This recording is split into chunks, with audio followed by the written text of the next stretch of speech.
wabarakatuh. Perkenalkan, nama saya Mutiara Imelda Sipa dengan NIM 2120202114 dengan mata kuliah Pengembangan Media dan Sumber Belajar dengan dosen pengampu yaitu Dr. Muhammad Isnaini SAG MPD.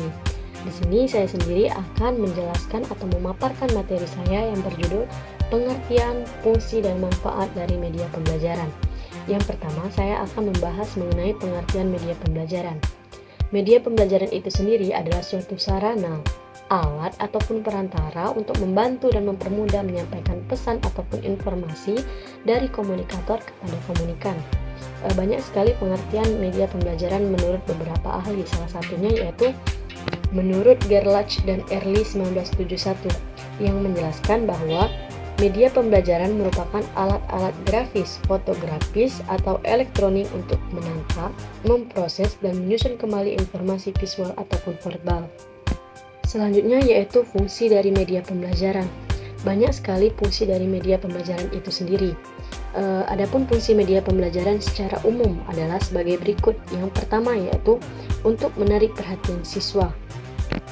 Terkadang, siswa kurang tertarik atau antusias terhadap suatu pelajaran dikarenakan materi pelajaran yang sulit dan susah untuk dicerna.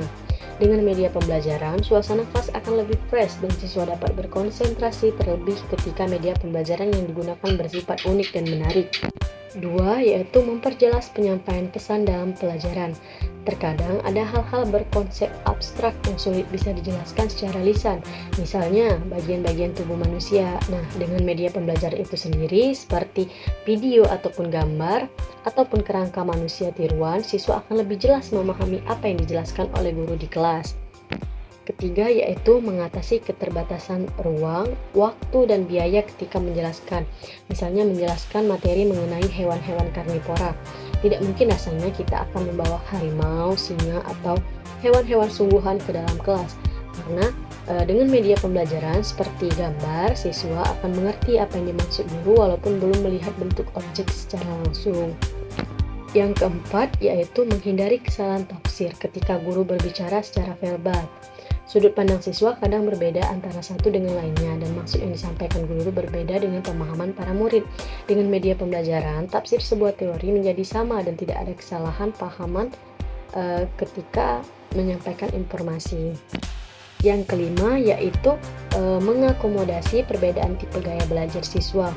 Manusia itu sendiri dibekali kemampuan yang berbeda-beda termasuk dalam hal gaya belajar ataupun dalam suatu hal lainnya.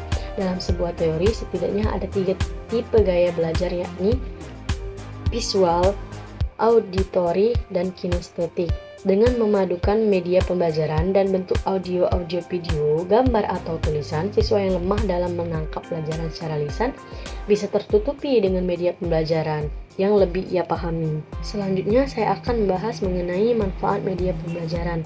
Nah, manfaat media pembelajaran juga tidak kalah pentingnya dan tidak kalah bergunanya seperti fungsi media pembelajaran.